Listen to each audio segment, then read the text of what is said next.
Breaking news. సహస్రను చంపిన 14 ఏళ్ల బాలుడి గురించి పచ్చి నిజాలు చెప్పబోతున్నాను. గుండెలు బిగపట్టుకుని మరీ వినండి.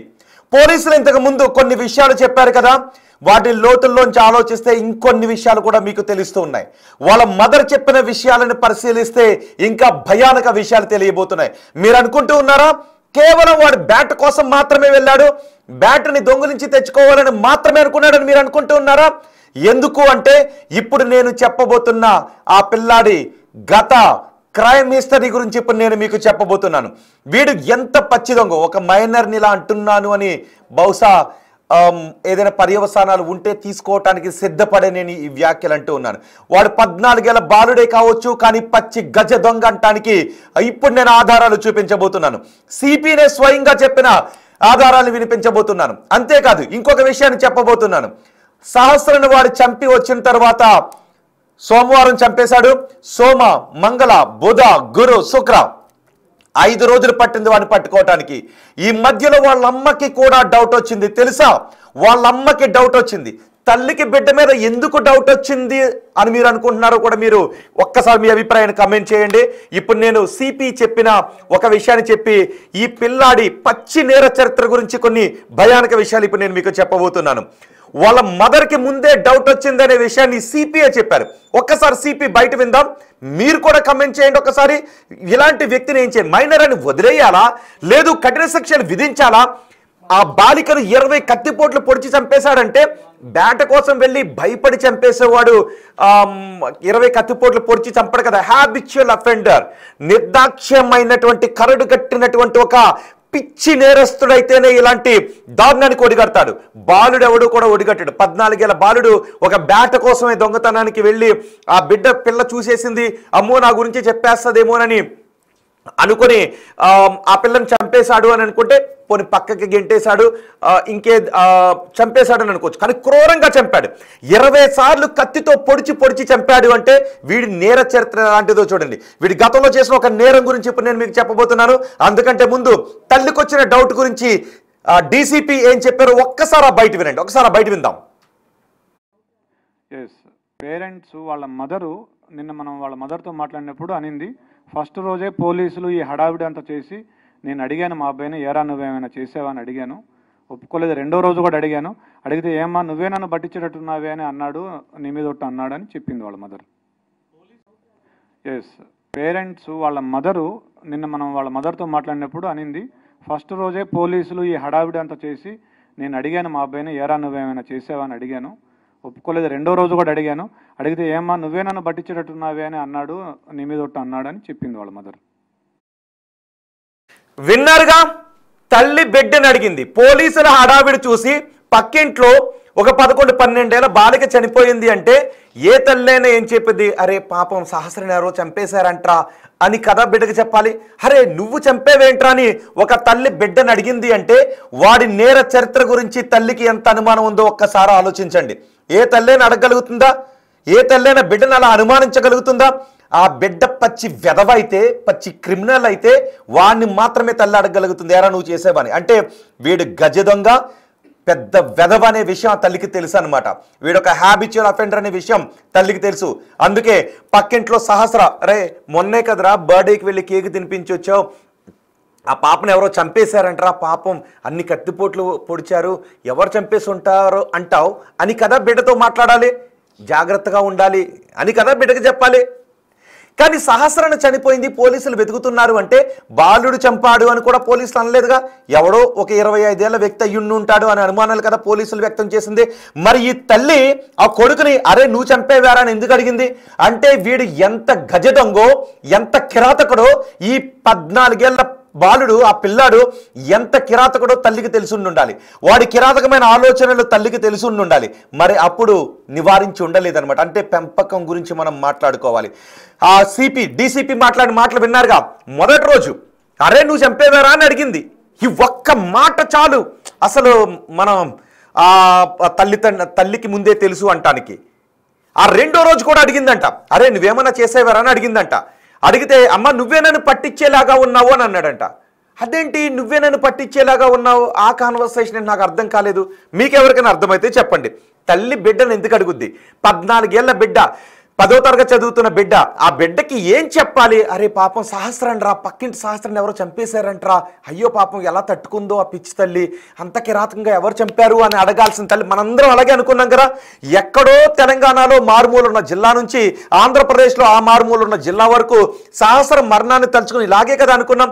పాపం ఆ పసిబిడ్డ ఎలా తట్టుకుందా అని కదా అనుకున్నాం. కానీ వాళ్ళమ్మ కొడుకుని ఎందుకు అడిగింది? అరే నువ్వు చంపేవారా అని ఎందుకు అడిగింది అంటే వీడు ఎంత గజ దొంగో ఆ తల్లికి అనుమానం ఉందన్నమాట. ఇప్పుడు మరో భయానక విషయాన్ని, వాడు ఎంత గజ దొంగో చెప్పే ఒక బయటని మీకు వినిపించబోతున్నాను.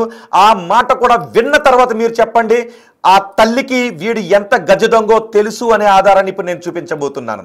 ఒక్కసారి సిపి, వాడు 2 నెలల క్రితం వీడు ఈ బాలుడు సెల్ ఫోన్ కొనుక్కున్నాడంట. అక్కడున్న విలేకరులు అడిగారు, వీడికి గతంలో ఏదైనా దొంగతనాల చరిత్ర ఉందని అడిగితే డీసీపీ ఏం చెప్పారో తెలుసా? నేను ఒక విషయాన్ని చెప్తాను అని చెప్పి వీడు 2 నెలల క్రితం ఒక సెల్ ఫోన్ కొనుక్కున్నాడు. ఆ సెల్ ఫోన్ కొనుక్కోవడానికి తల్లి తండ్రి డబ్బులు ఇవ్వలేదు, వాడి దగ్గర డబ్బులు లేవు. కానీ ఎలా కొనుక్కున్నాడో మీకే వదిలేస్తున్నా, మీరే ఆలోచించుకోండి అని సిపి అన్నారు. ఒక్కసారి సిపి మాటల్లోనే విని ఆ తర్వాత మీరు నేను కలిసి మాట్లాడుకుందాం. మీరు కామెంట్ కూడా చేయండి, మీరు నేను కలిసి మాట్లాడుకుందాం. ఒక్కసారి సిపి సెల్ ఫోన్ గురించి ఏమన్నారో విందాం. మనకున్న సమాచారం మేరకు ఇంతవరకు అయితే ఏం లేదు. బట్ వాళ్ళ మదర్ చెప్పిన ఒక విషయం ఏంటంటే, అతను 2 months బ్యాక్ అతని దగ్గరికి ఒక ఫోన్ వచ్చింది, సెల్ ఫోను. మేము డబ్బులు ఇవ్వలేదు, ఇతనికి ఎక్కడిది సెల్ ఫోన్ అంటే నేను కొనుక్కున్నా అని చెప్తున్నాడు. డబ్బులు ఎక్కడ ఉంటే చెప్పలేదు. అది వాళ్ళ మదర్ చెప్పిన విషయమే. సో దీన్ని బట్టి మీరు ఏమైనా అనుకోవచ్చు. మనకున్న సమాచారం మేరకు ఇంతవరకు అయితే ఏం లేదు. బట్ వాళ్ళ మదర్ చెప్పిన ఒక విషయం ఏంటంటే, అతను 2 months బ్యాక్ అతని దగ్గరికి ఒక ఫోన్ వచ్చింది, సెల్ ఫోను. మేము డబ్బులు ఇవ్వలేదు, ఇతనికి ఎక్కడిది సెల్ ఫోన్ అంటే నేను కొనుక్కున్నా అని చెప్తున్నాడు. డబ్బులు ఎక్కడ ఉంటే చెప్పలేదు. అది వాళ్ళ మదర్ చెప్పిన విషయమే. సో దీన్ని బట్టి మీరు ఏమైనా అనుకోవచ్చు. మనకున్న సమాచారం మేరకు ఇంతవరకు అయితే ఏం లేదు. బట్ వాళ్ళ మదర్ చెప్పిన ఒక విషయం ఏంటంటే, అతను 2 months బ్యాక్ అతని దగ్గరికి ఒక ఫోన్ వచ్చింది, సెల్ ఫోను. మేము డబ్బులు ఇవ్వలేదు, ఇతనికి ఎక్కడిది సెల్ ఫోన్ అంటే నేను కొనుక్కున్నా అని చెప్తున్నాడు. డబ్బులు ఎక్కడ ఉంటే చెప్పలేదు. అది వాళ్ళ మదర్ చెప్పిన విషయమే. సో దీన్ని బట్టి మీరు ఏమైనా అనుకోవచ్చు. విన్నారుగా డీసీపీ చెప్పిన మాట. 2 నెలల క్రితం వాడి దగ్గరికి ఫోన్ వచ్చింది, తల్లి కొనుక్కోవడానికి డబ్బులు ఇవ్వలేదు. నేను డబ్బులు ఇవ్వనప్పుడు నువ్వు ఇంత ఫోన్ ఎలా కొన్నావురా అని అడిగితే నేను కొనుక్కున్నాను అని వాడు చెప్తే 10వ తరగతి పిల్లాడు ఆ తల్లి వదిలేసిందా? ఎక్కడ దొంగతనం చేసి వచ్చారో అని కాలర్ పట్టుకుని కదా అడగాలి. నేను కొనుక్కున్నాను అంటే ఆహా అని వదిలేసిందా? ఇప్పుడు మరి ఆ తల్లికి తెలీదా? ముందు రోజు ఎరా నువ్వు చేసేవేరా అని కొడుకుని ఎందుకు అనుమానించింది అంటే వాడి నేర చరిత్ర గురించి తల్లికి తెలుసు కదా. 2 నెలల క్రితం తను ఇవ్వని డబ్బులతో 10వ తరగతి పిల్లాడు ఫోన్ కొనుక్కున్నాడు అంటే తల్లి ఎందుకు వదిలేసింది? ఎందుకమ్మా వదిలేసావు నీ కొడుకుని? పక్కింట్లో సహస్ర చనిపోయిందని అడిగితే నువ్వు చంపావారా అనే డౌట్ నీకు ఎందుకు వచ్చిందమ్మా? 2 ఆడబిడ్డలు ఉన్నారు కదా తల్లి నీకు, ఆమె కూడా 2 అమ్మాయిలు, మధ్యలో ఈ కొడుకు పుట్టాడు, ఈ నా కొడుకు పుట్టాడు. వాడెళ్ళి పక్కింటి ఆ చిన్న సహస్రాన్ని కిరాతకంగా చంపేశాడు. నీకు తెలీదా తల్లి నీ కొడుకు ఎంత దుర్మార్గుడో? ఆ తల్లికి తెలిసి 5 రోజుల నుంచి ఊరుకుని ఉంటుంది.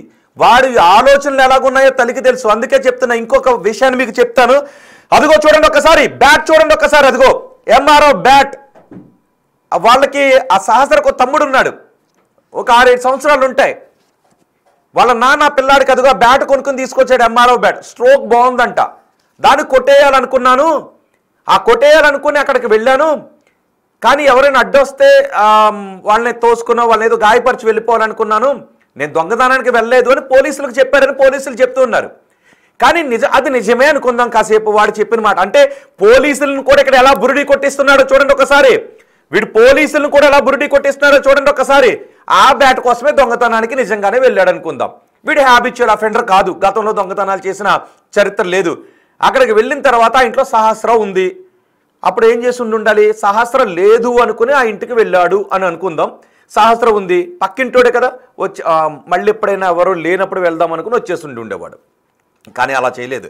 సహస్ర అక్కడ ఉండగానే లోపలికి వెళ్ళాడు. వాడు చెప్పిన దాన్ని బట్టి చూస్తే బ్యాట్ తెచ్చుకుంటూ ఉంటే సహస్ర అడ్డుకుంది. దాంతో ఆమె గొంతులో పొడిచేశాను, ఆ తర్వాత 20 కత్తిబోట్లు పొడిచాను అని. అసలు ఎటువంటి నేర చరిత్ర లేనివాడు ఎవరినైనా చంపగలడా? దొంగతనం చేయగల? పోనీ చేశాడు అని అంటే భయంతో వణికిపోతాడు, అక్కడ నుంచి పారిపోతాడు. వాళ్ళ అమ్మ దగ్గరికి వెళ్ళి అమ్మ ఇలా చేశాను అని ఏడుస్తాడు.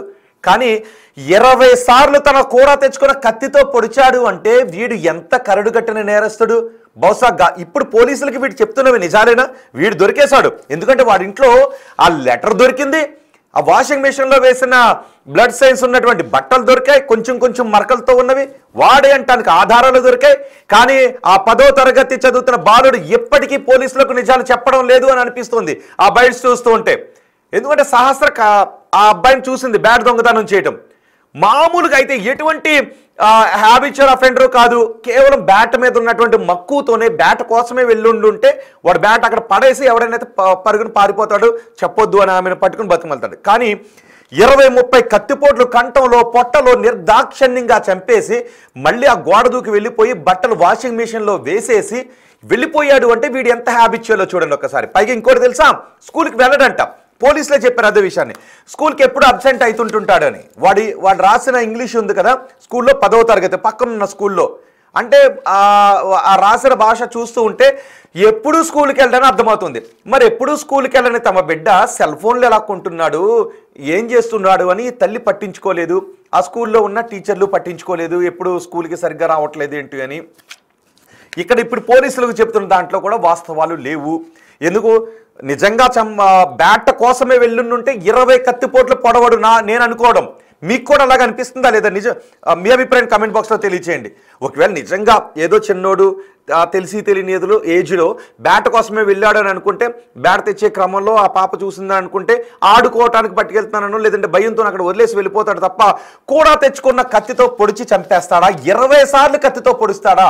ఏదో పగబట్టినట్టు. బయట మనం చూస్తుంటాం కదా ఫ్యాక్షనిస్టులు చంపినట్టుగా ఆ 11-12 సంవత్సరాల బాలికను, 6వ తరగతి చదువుతున్న బాలికను ఫ్యాక్షనిస్టులు నరుక్కున్నట్టుగా నరికి చంపేశాడంటే, పగతో కసితో నరికినట్టుగా చంపేశాడు అంటే సాక్ష్యం ఏ మాత్రం తెలియకూడదు అని.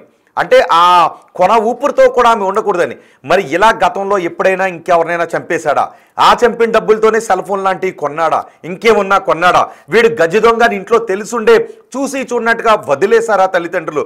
పైగా వాడి భాషను పక్కన పెట్టండి, ఎటువంటి టెన్షన్ వాడాడు, ఎటువంటి వర్డింగ్ వాడాడు అందులో దాన్ని పక్కన పెడితే, మామూలుగా ఆ ఏజ్లో ఉన్నాడు, నాకు ఈ బ్యాట్ కావాలి, ఏదో దొంగతనం చేద్దామని తప్పు ఒప్పు అని అనుకుని దొంగతనానికి వెళ్ళుండు. కానీ అలా కాదు, ఒక పేపర్ తీసుకొని ఎలా దొంగతనం చెయ్యాలి, మిషన్ డన్ అని చివరన రాసుకున్నాడు అంటే ఎంత పక్కా క్రిమినల్. వీడు స్కూల్కి వెళ్ళడు, అప్పుడప్పుడు వెళ్తాడు, అందుకే వీడికి లాంగ్వేజ్ రాలేదు. కానీ క్రైమ్ మాత్రం భారీగా తెలిసింది. ఎందుకంటే ఓటీటీలో నెట్లో ఉన్నటువంటి ఈ దరిద్రపు క్రైమ్ సినిమాలన్నీ చూస్తుంటాడు, దరిద్రపు క్రైమ్ సీరియల్స్ అన్నీ చూస్తుంటుంటాడు. నేరాలు ఎలా చెయ్యాలి అని ఈ సీరియల్లో కనిపించినట్టుగా ఇంకెక్కడా కూడా కనిపించదు. మన చాలా ఓటీటీల్లో క్రైమ్ సినిమాల్లో కనిపించినట్టుగా ఇంకెక్కడా కూడా కనిపించదు. అలాంటి క్రైమ్ సినిమాలు చూసి ఎందుకు అంటున్నాను అంటే, అఫ్ కోర్స్ ఇది 14 ఏళ్ల బాలుడే. కానీ 14 ఏళ్ల బాలుడు ఒక హ్యాబిచువల్ అఫెండర్గా మారటానికి, విషపు నేర బీజాలు వాడు మైండ్లోకి రావడానికి కారణం బయట ఉన్నటువంటి ఎంతో కంటెంట్. వాడి పని అదే.